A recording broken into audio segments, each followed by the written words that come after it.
Hello YouTube, I'm Matthew and welcome to my channel. And in today's video we're going to start off my iOS forensics video series. So what this will entail is us first going over iOS as a platform and its history as relevant to a forensics examiner. Then we're going to go hands-on and get some experience with tools related to iOS forensics. And then at the end of this we're going to get a little bit of experience looking into the actual file system at some very interesting artifacts that an iOS file system that I have has on it. So without further ado, let's get into it.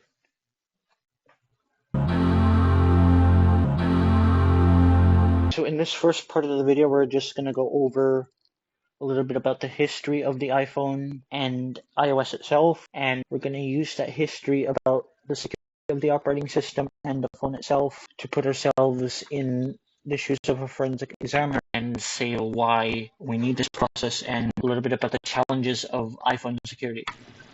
The iPhone started in 2007 and it shipped with the first version of iOS 1, which was a very plain operating system. And iOS didn't get its iOS name until 3 years later in the iPhone 4. And this was because Apple introduced two new devices, and those new devices were, as some of you guys may remember, first generation iPad and the first generation iPod Touch. With these two new devices, Apple needed to change the naming to be more inclusive of them, so it was changed to iOS. But the thing with that is, with the iPads later on, in the iPhone 11 generation with iPhone 13, as things became bigger and got new features, we would have to see a change again for iOS with the phones and iPad OS with the iPads. But now let's get into some of the features that us forensic examiners would want to know about. So first off, in 2010 with our iPhone 4, we had the introduction of basic encryption, as well as the famous 4-digit password.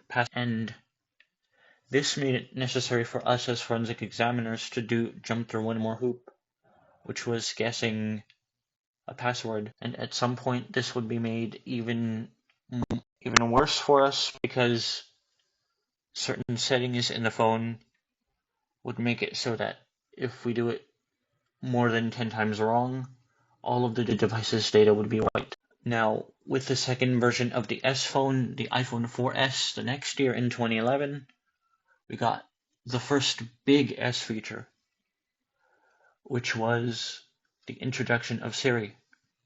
And this allowed us to get a lot of new interesting data points. So when you talk to Siri, data is generated.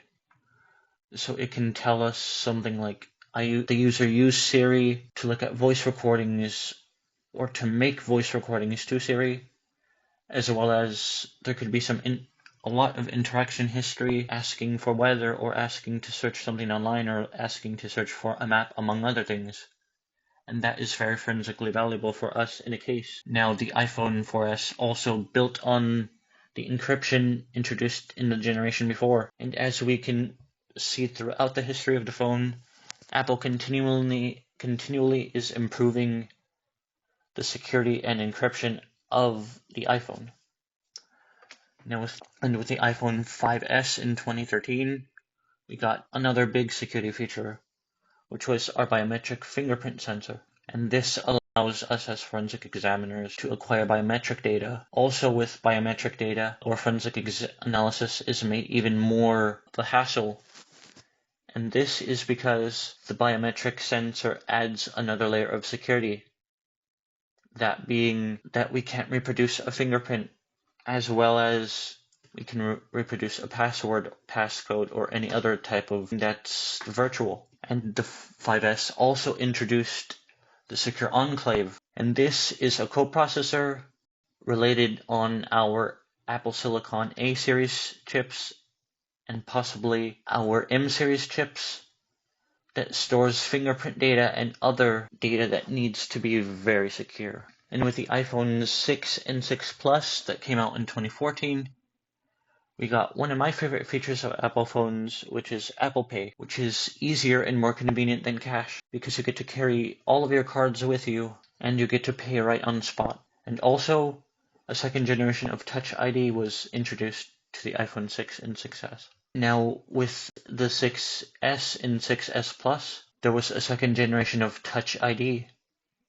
that was introduced, as well as 3D Touch, which is a feature that still exists today in today's iPhones with haptic touch, but the second generation of Touch ID was faster and more accurate. And with the iPhone SE 7 and 7 Plus that came out the next year in 2016, there was inherited security features on the SE phone, which is a recurring theme in other of the S series phones that are to come. But in the 7 Plus, there was hardware security improvements because we got a new secure boot process and firmware integrity check. And this further forensic access and unauthorized firmware modifications even harder than it already was.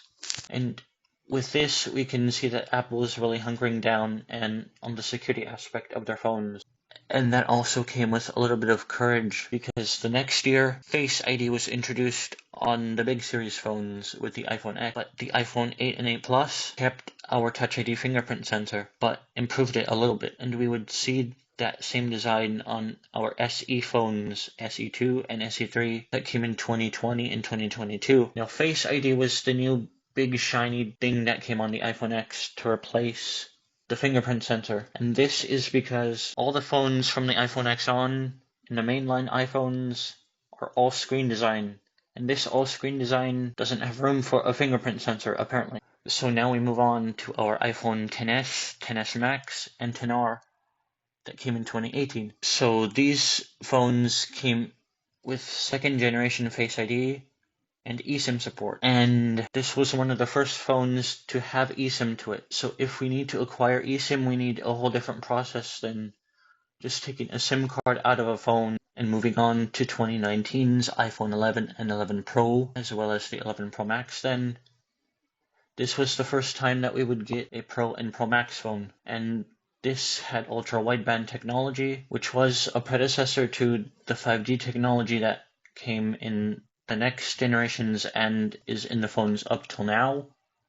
And also there was improved Face ID, which was an enhancement to our speed and accuracy. And with the iPhone 12s, the 12 mini, 12 Pro and 12 Pro Max in 2020, the year of the COVID pandemic, we had 5G technology, a LiDAR scanner on the Pro and Pro Max phones, as well as better and better Face ID than the previous generations. And with the A15 Bionic on the next year's phones, the 13 series, there was improved security features to that, as well as improved Face ID again, which is one of the main takeaways from all of the generations of Face ID. And the iPhone 14 and 14 Plus, as well as the Pros, had emergency SOS features that came via satellite, as well as crash detection and more improved Face ID. Now with our newest phones here in 2024, at the time of making this video, the iPhone 15 series has more advanced encryption, as well as Face ID enhancements,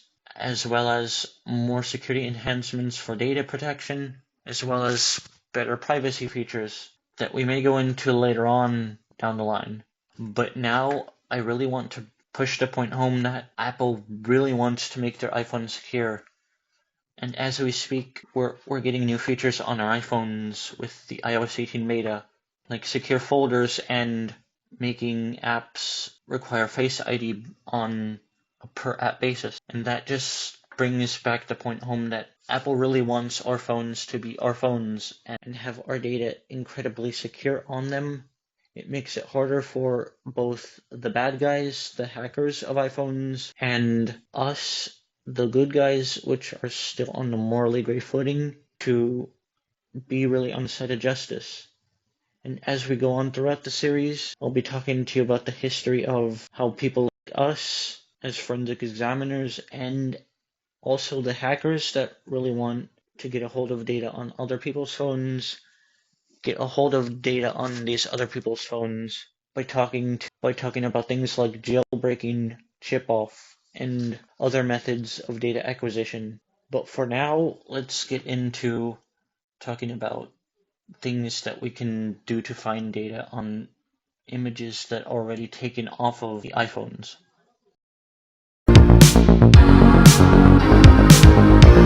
Okay, hey everybody, and welcome to my file system.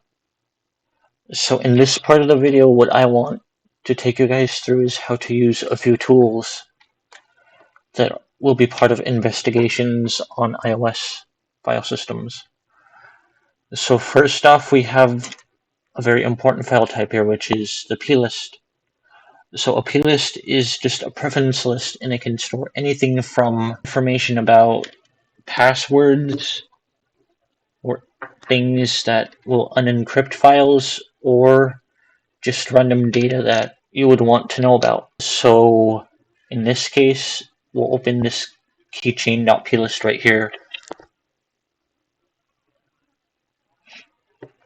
And while we wait for that to open, I'll explain to you that a keychain plist is a plist that stores all of the encryption passwords for our iOS file system. So if you have apps like Signal or Telegram, this is what allows you to get into them when you're on the other side of it. And it has things encoded like that in base64 and like that in base64, and those are the keys. I might be able to teach you guys how to decrypt those keys so that you can open things up later on. But for now, I do have to say that there's a couple different types of plist.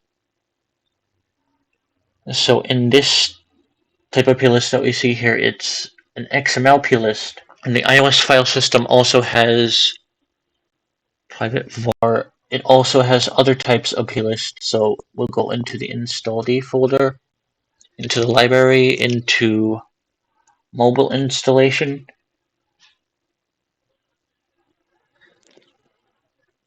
And let's see the last build info.plist.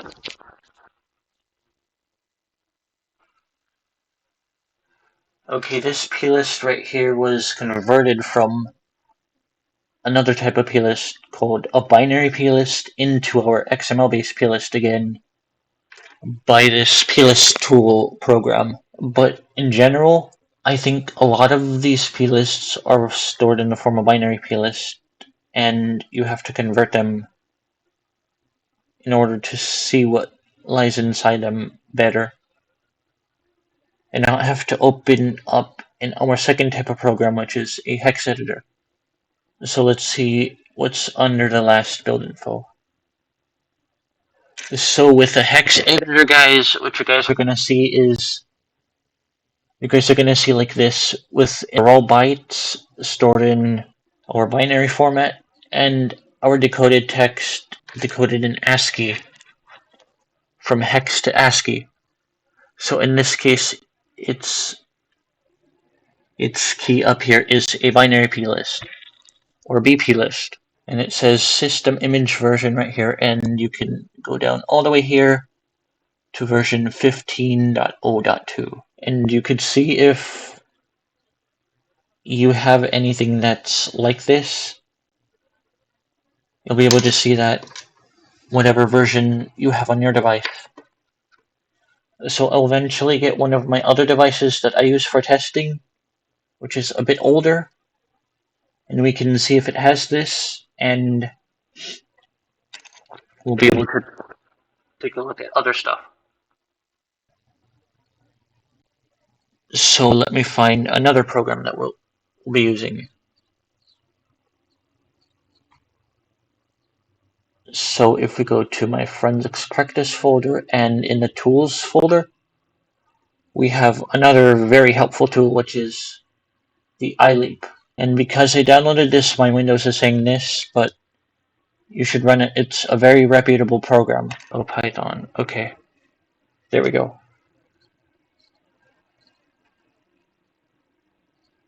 So what we see here is we see a bunch of evidence types, and we could browse for a file or browse for a folder. And in this case, what I want to do is browse for a folder, which is the private var folder that I was looking at. It's under here, under Hexordia.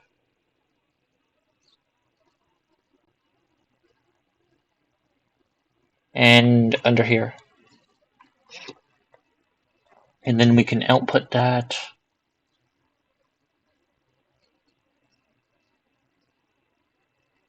to this folder. Essentially, it doesn't matter where you put it or where you have your image. It just matters that you plug those things in.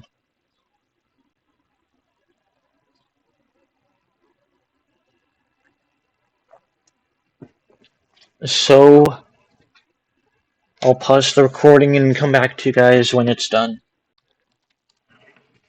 Okay, hello guys, I'm back with the rest of this iLeap stuff. So now, as we can see here, iLeap finished, and it generated this folder, which has everything in it. Everything that it found in it from all the artifacts that we gave it.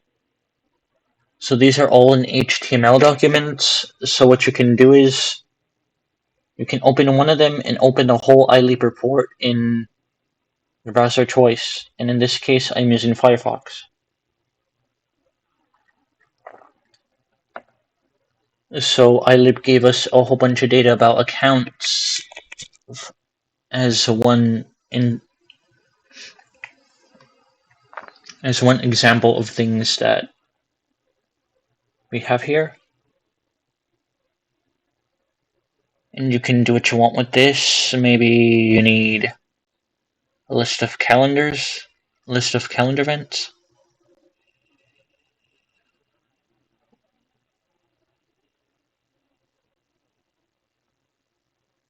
Like maybe birthday calendar stores some certain thing, or you want to see what calendar this Patrick Bentley guy had, and you can find that data here, and maybe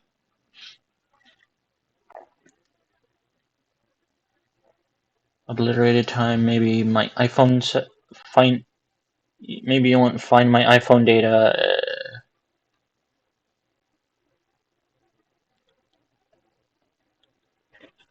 So honestly, at the moment, I don't know what you want to find, but checking all of the things, you have a huge list of things to find. So you could take a look at text messages, which goes in your SMS DB, which I'll probably show next.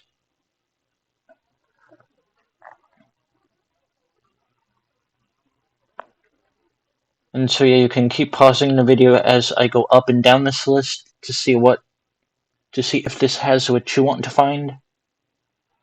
Oh, Bluetooth information, among other things. But yeah, iLeap finds a lot of stuff, and there's a lot of Bluetooth information on this image.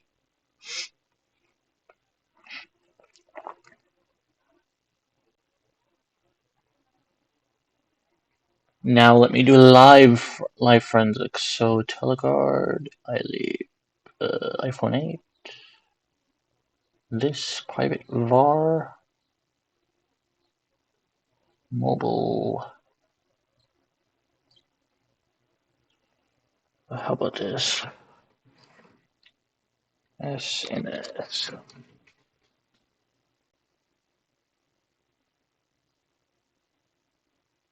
SMS.db. Okay, so the next tool that I want to show you guys is an SQLite database viewer. And that looking at text messages turned me on to SMSDB, which is an easy choice to, wrong button, which is an easy choice to look at because it's easy to remember only 3 letters, by the way. So with those 3 letters, we can find the chat numbers. It can just go through this thing, find the numbers of chats, who these chats were 2, and their account ID, and among other things, the last address.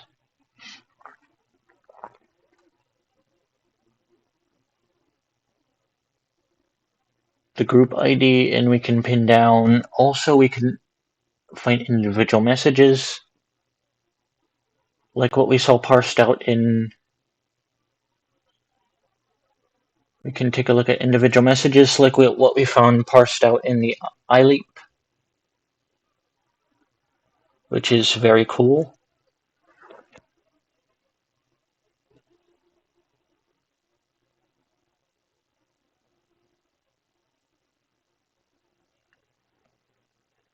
And we have join lists here as well, which we may talk about later on, if there's time in the series. KV tables, attachments. In this case, there are no attachments on the text messages, but in some cases, your image may have attachments, and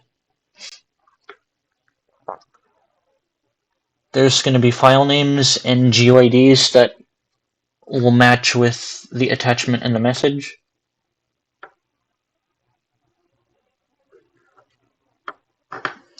And all this stuff right here that you can probably correspond to messages. And also maybe deleted messages too. And things that are synced. Synced messages.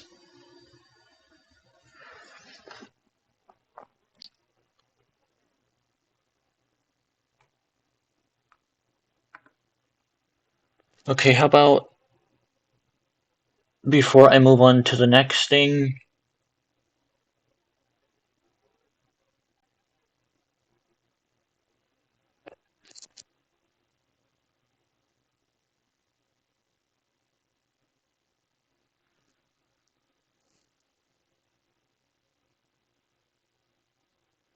desktop.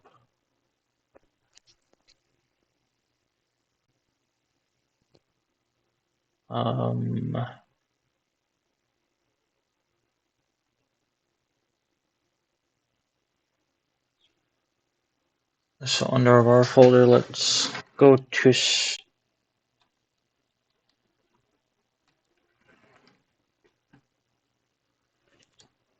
let's look for all of our database files. So while we're finding all of the database files, let me just quickly mention what these SHM files and .wal files are. When it comes to WAL and SHM files, WAL files are write-ahead logs.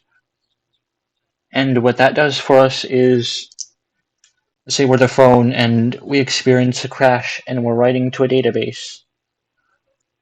If we have this type of file, even if we crash, our database won't. What we wrote to the database will still be saved in some sort of memory, so that we can always write it back to the file after the crash. And SHM files do something similar, but also something different. So SHM files are for simultaneous access. Now, with that out of the way, let's get ourselves into looking at keychains. So in this case with keychains, the main database to find keychain information is keychain-2.ab, which will be located at in this folder, which is /var/keychains and keychain-2.ab. And you can see it has an SHM and a write-ahead log as well.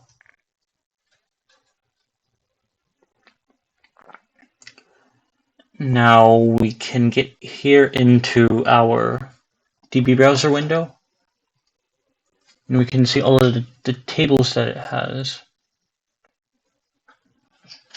Now, one table that on this one has information is going to be called the cert, which is the list of certificates. So a certificate will be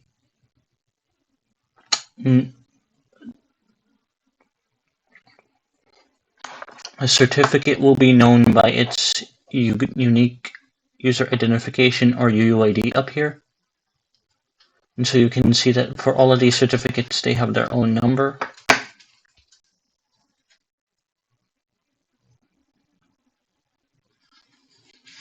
And we can also see that we have lockdown identifiers and a bunch of Apple-based stuff.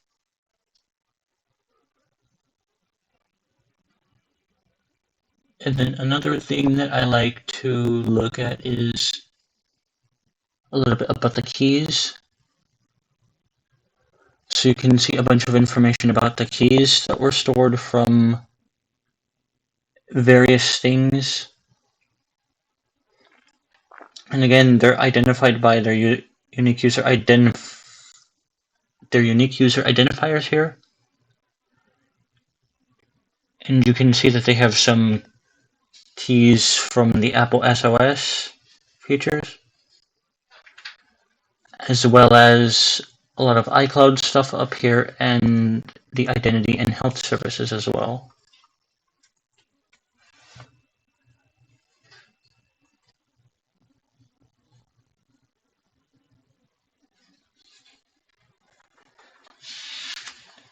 And then there are some other types of keys down here for a bunch of other stuff.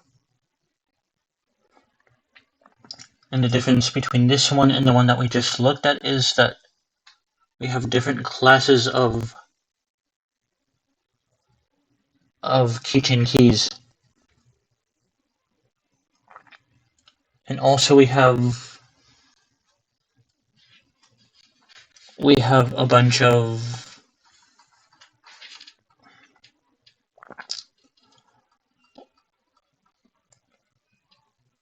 we have a lot of encrypted values for these keys, which are wrapped keys in a check record.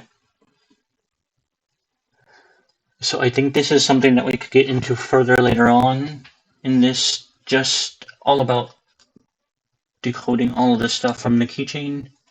But for now, let's move on to this one. And again, you can see that this table, the Gen P table, has unique user identifiers for every row that it has on the list. And it has stuff from, or many more things from lots of Apple-based services.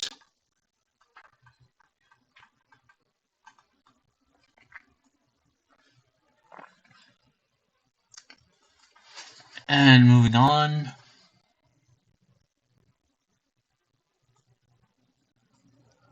we have current keys, which are keys that are being used at the moment by apps in one way or another. And again, we can see, like in some of the other tables, it takes note of the class, which have letter values, or these TIK or ticket values.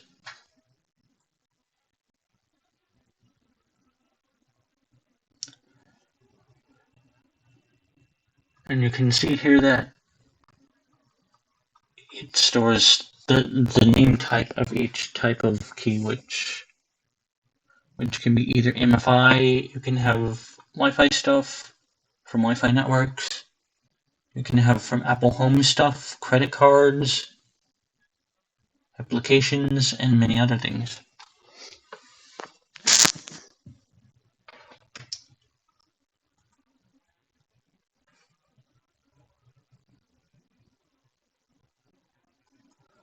Now, one thing that you as the viewer can do is, if you really want to learn more about these things before I put out a new video, you can go ahead and do more looking into this, but I want to move on now into section 3 of our video, which is doing a little more in-depth search on the iOS file system in general. So I'll see you back in my file system for that.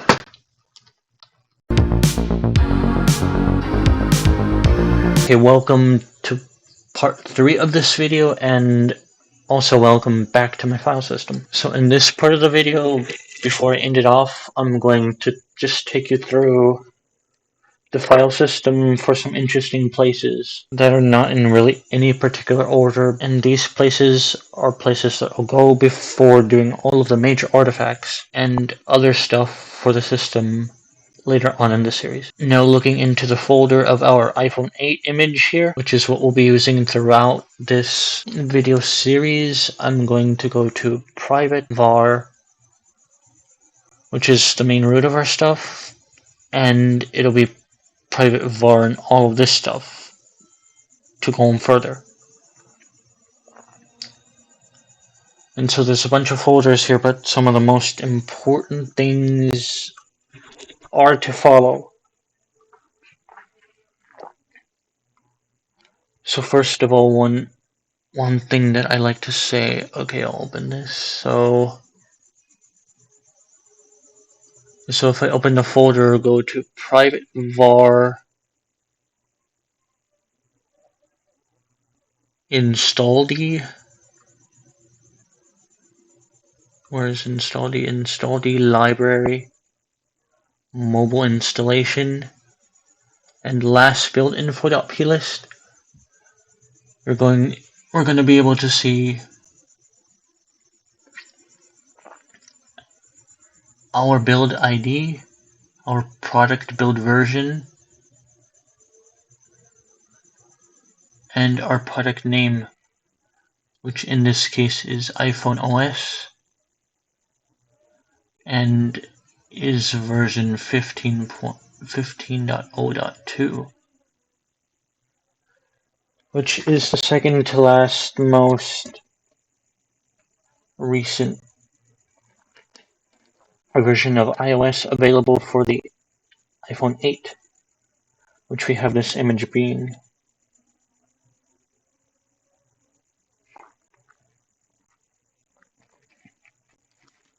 So now another thing that we can see is under,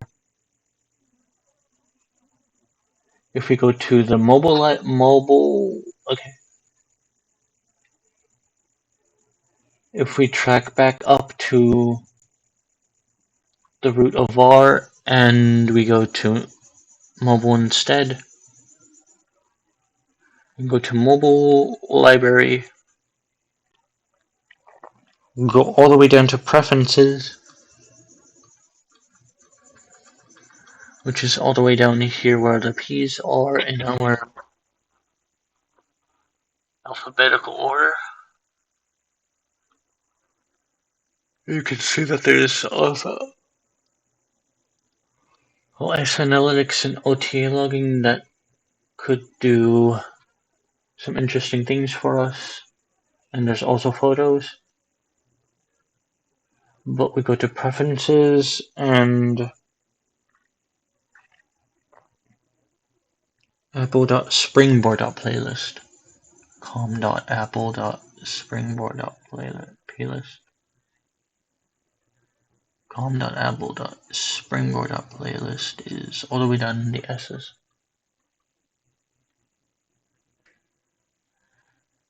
And let me mention that this preferences stores a bunch of settings and preferences related to all the apps and all the other stuff that are on the system. Okay, where is my springboard at? S-E, S-I, S-O, S-O, S-P, springboard.plist. And so when we look at the order of the apps,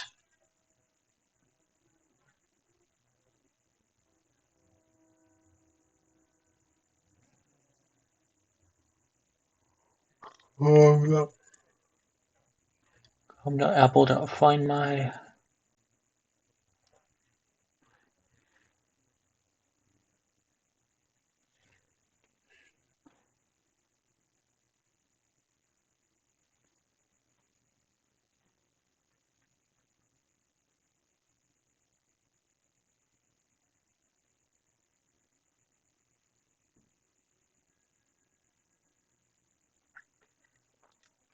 Okay, we can see that this has wallpapers from WWDC 2021.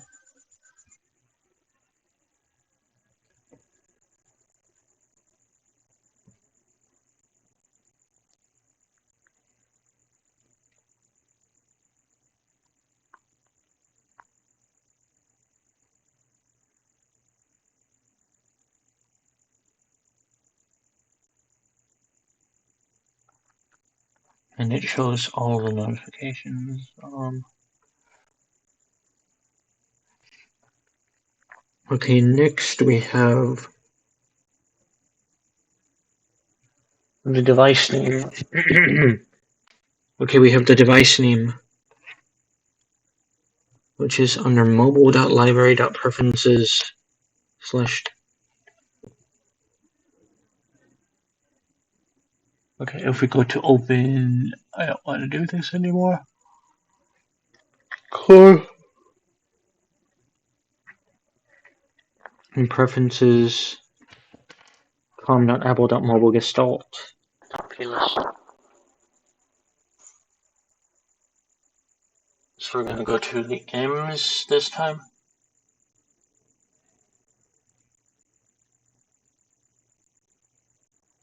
Mobile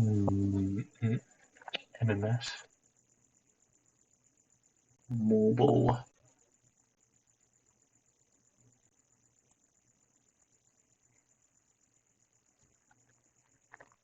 Mobile Gestalt.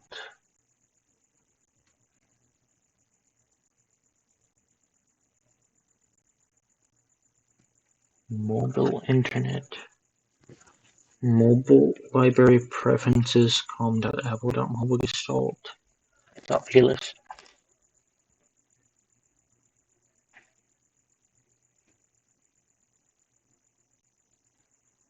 G.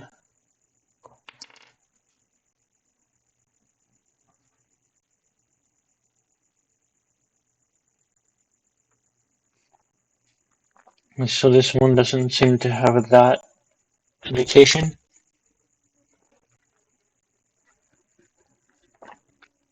Things are from the lists that I researched. Things are subject to change. So you may have that in the device, in another device that you may have, or you may not have it in that place.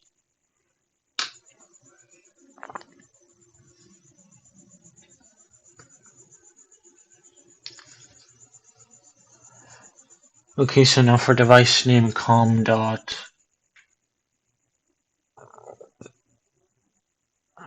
apple dot preferences dot plist and POP preferences.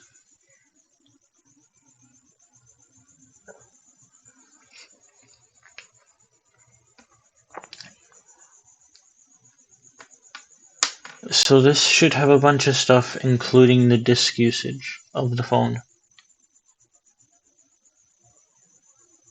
So we see that the iCloud owner of this device is Patrick Bentley.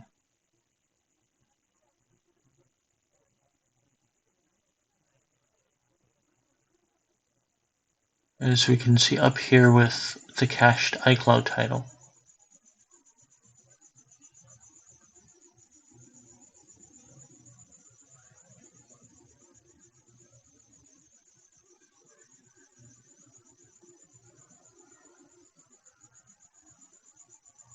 For mobile library WebKit database.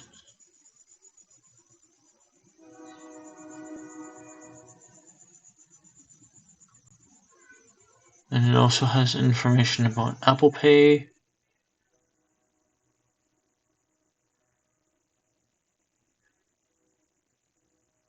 the last build, the language of the device, which is English from the United States.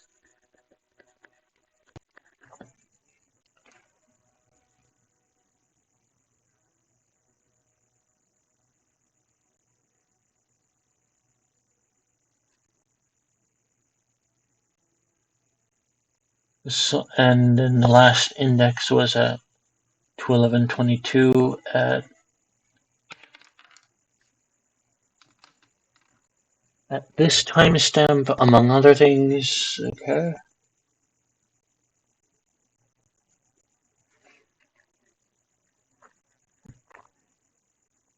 So you can check out the rest of this stuff, but let's move on to other things.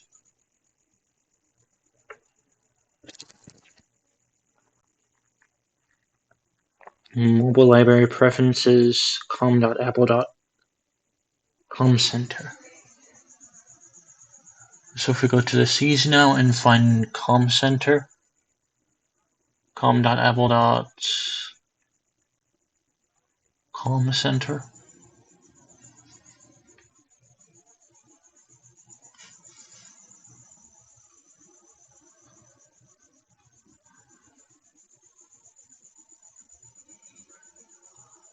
Com center mobile help.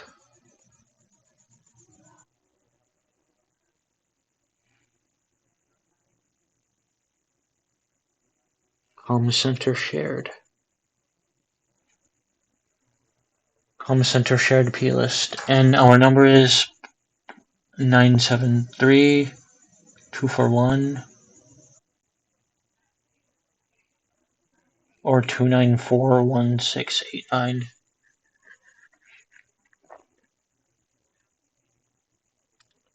And so that is our phone number. Just remember that it's com.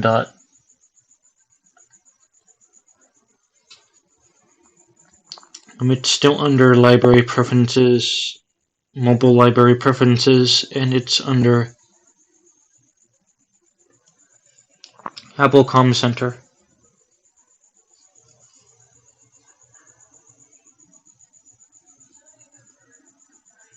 And then now if we want to go for language,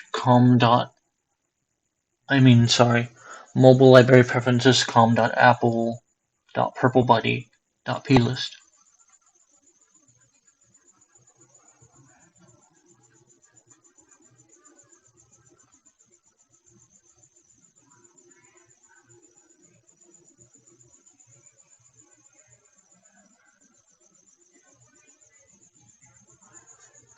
And you can see that this plist also has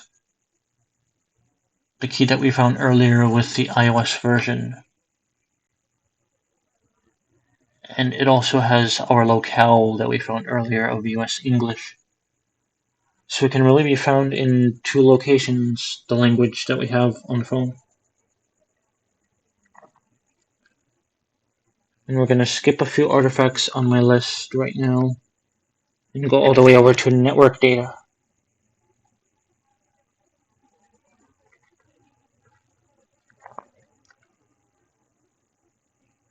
And if we go to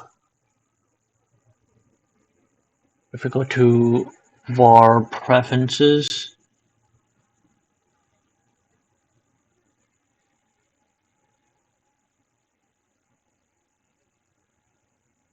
system configuration,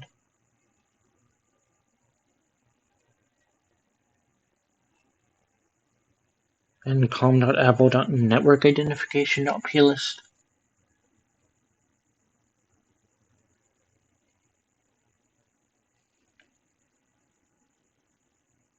Or in this case, I'm going to try network interfaces.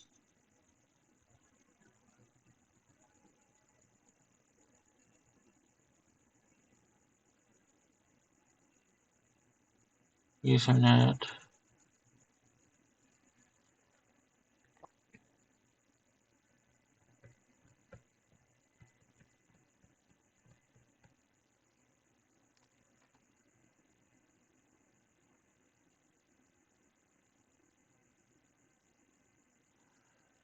And this is data about network configurations, and if we want to find the Wi-Fi data, we go to Preferences, System Configuration. Yeah, that is where we're going to find Wi-Fi data. And then if we want a cellular plus Wi-Fi, we go into this preferences.plist right here.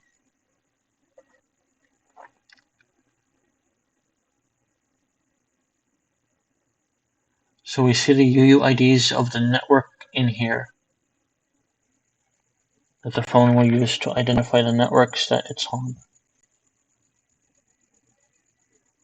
So there's airport. We have network services here.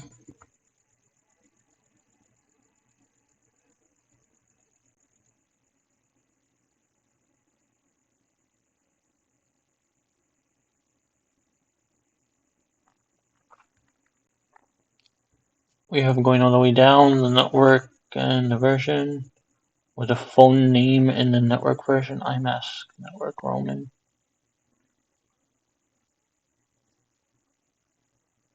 Elbow.com center.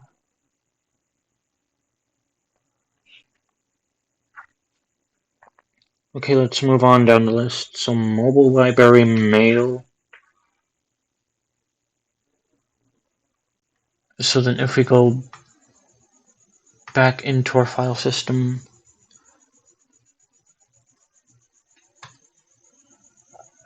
okay, now we're going to be moving on to some databases of note. So then if we go into our mobile, our file system and go to our mobile library, and then go all the way down to mail.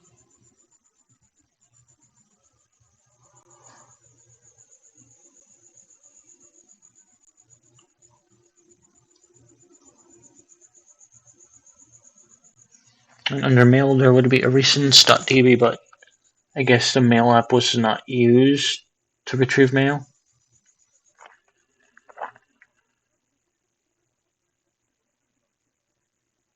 Local account ID.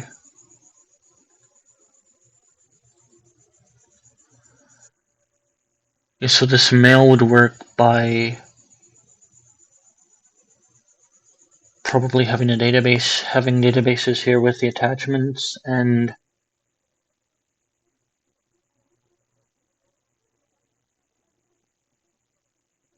yeah. Okay, actually now that I'm here, let me go into the plist of open the var mobile.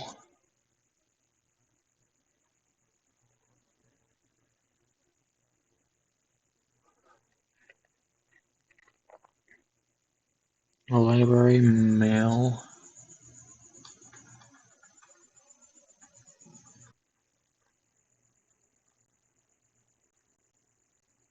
This is variable.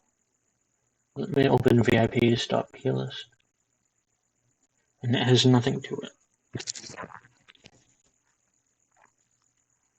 Okay, and audio recordings are going to be stored at mobile media.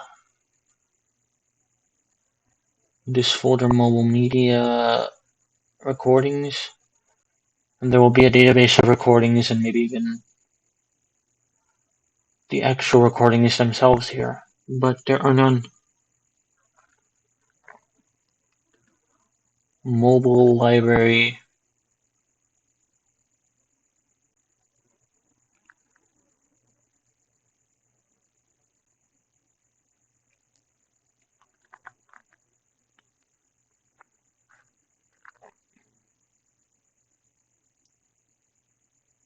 Okay, mobile media photo data. Mobile media photo data. Photos.sqlite. If I open my SQL viewer right here, we're going to be seeing categorizations of photos.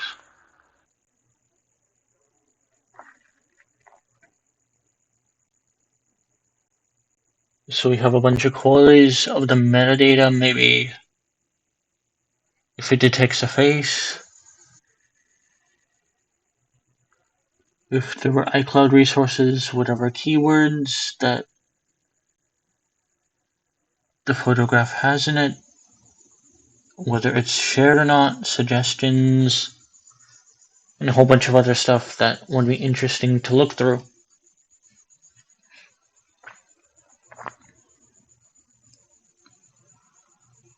And we have a call log, and there's also an SMS DB, which I will show now. So that lies in mobile library SMS DB, mobile library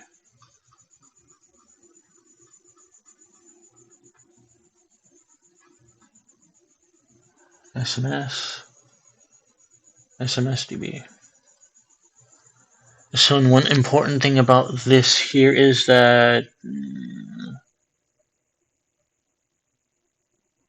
it shows all the messages in plain text, which is cool because you can see that on this image that we're using, there are some Microsoft access codes, messages from Total Wireless,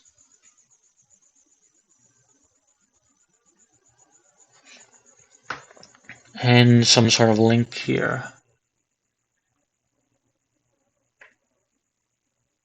which I'm going to copy and look at later.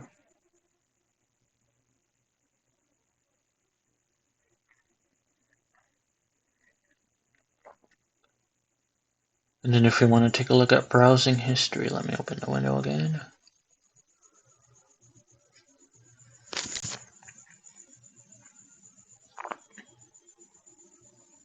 Mobile Library Safari.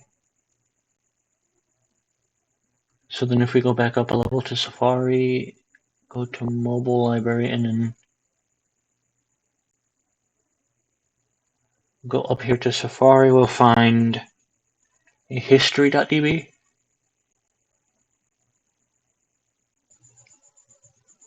History.db.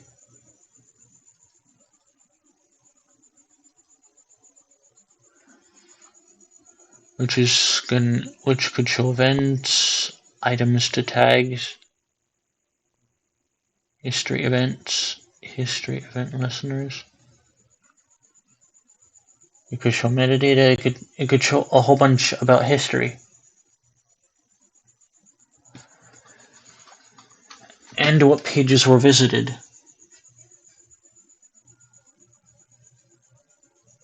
Which is cool because any real phone that uses Safari can show you a lot about where the person has been. So like in this case, this person wanted to look at bathrooms at Bed Bath & Beyond, maybe cookware, and they also wanted to look at cooks or plant shops and a whole bunch of other stuff. And photos are under mobile media DCIM. And at the end of the day, the last thing that I want to tell you guys about is mobile library accounts and accounts 3.SQLite.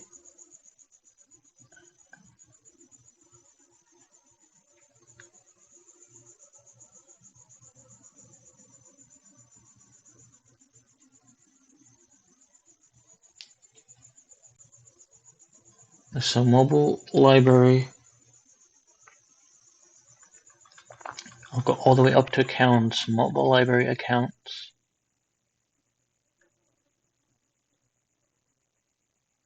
Accounts 3.SQLite. That database is cool because it will show data classes.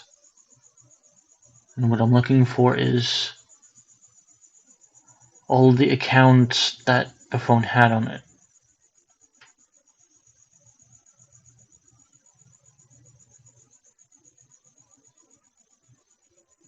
And this is calendar accounts parent.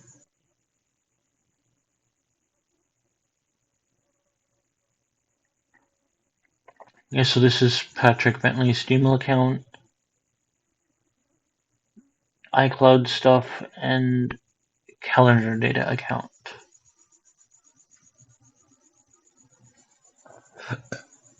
Okay. That's enough of that for today. So Having said all of that information, what I would like you as the viewer and my student to do is just familiarize yourself a little bit more with this file system, with this iOS file system that I'm going to go ahead and put in the link in the description below. And once you do that, I highly encourage you to watch the next videos in our series. If you want to learn any more about the tools, I'll put a link to my tool series not only in the cards, but also in the description, so that if you don't want to look at the cards, you could just look at the description. So now at this point, I'd like to thank you guys all for watching, and say if you guys like this video, please like and subscribe, and please enjoy learning forensics, and have a great day. Thank you for watching.